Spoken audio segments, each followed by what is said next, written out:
Have you ever kind of looked at the food in your pantry and just had this little thought, is this really what it says it is?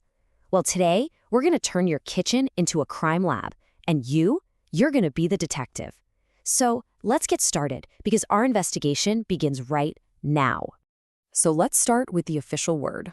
The Food Safety and Standards Authority of India, or FSSI, puts it really plainly. Food adulteration isn't just some harmless little trick.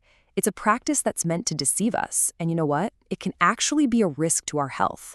It's a pretty serious issue hiding right there in plain sight. And that's the big question, isn't it? It feels like you'd need some high-tech lab and a white coat to figure this stuff out. But what if I told you that you don't?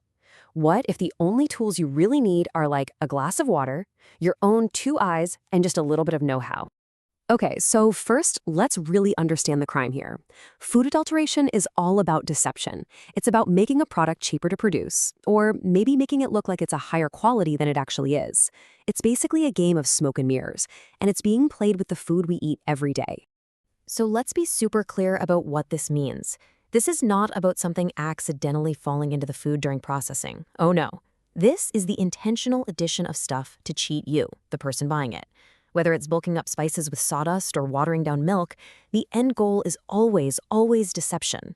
So how do we fight back, right? This is where it actually gets kind of fun.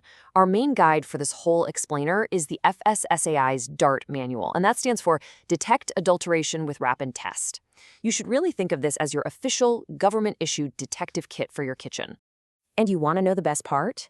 These tests are designed for you and me. I mean it. They're quick. They use basic stuff you already have lying around, and you absolutely do not need a chemistry degree to do them. So, you ready to see how it's done?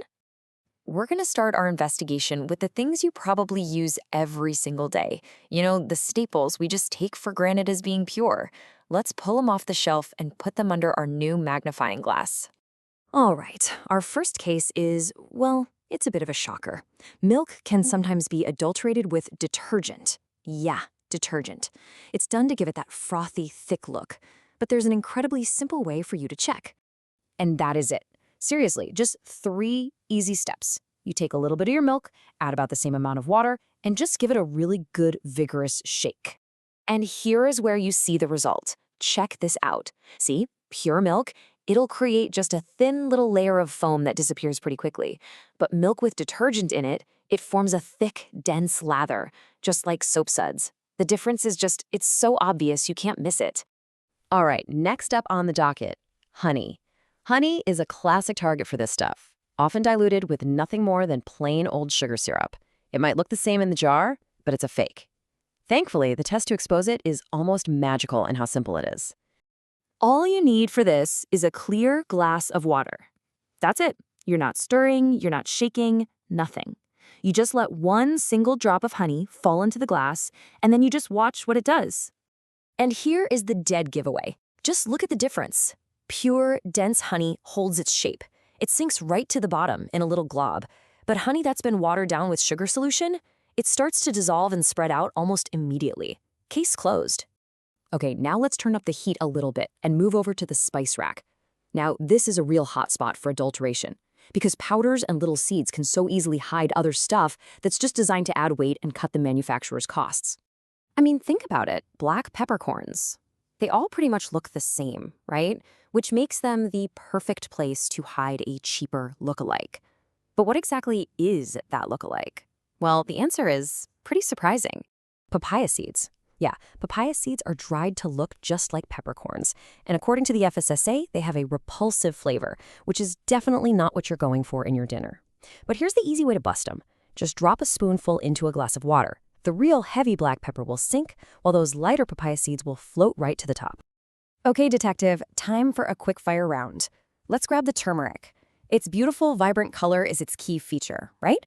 But that color can also be faked with some pretty powerful artificial dyes. So here's another super easy water test. When you sprinkle turmeric powder into a glass of water, pure turmeric will settle really slowly, and it leaves a light yellow color behind. But adulterated turmeric, with all those artificial colors, it'll immediately start to bleed, leaving these strong, dark yellow streaks in the water as it sinks. It's like an instant confession.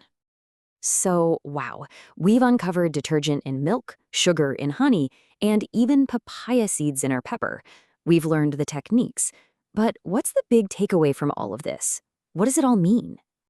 Okay, so here is the real point of all this. The goal is not to make you afraid of your own kitchen. Not at all. It's about empowering you.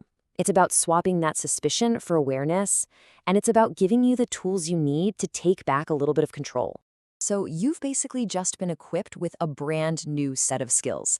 You now know how to look a little closer, how to use some really simple science to check what you're buying, and most importantly, you now understand that knowledge, well, that's the single best tool you have for making sure your food is safe and high quality.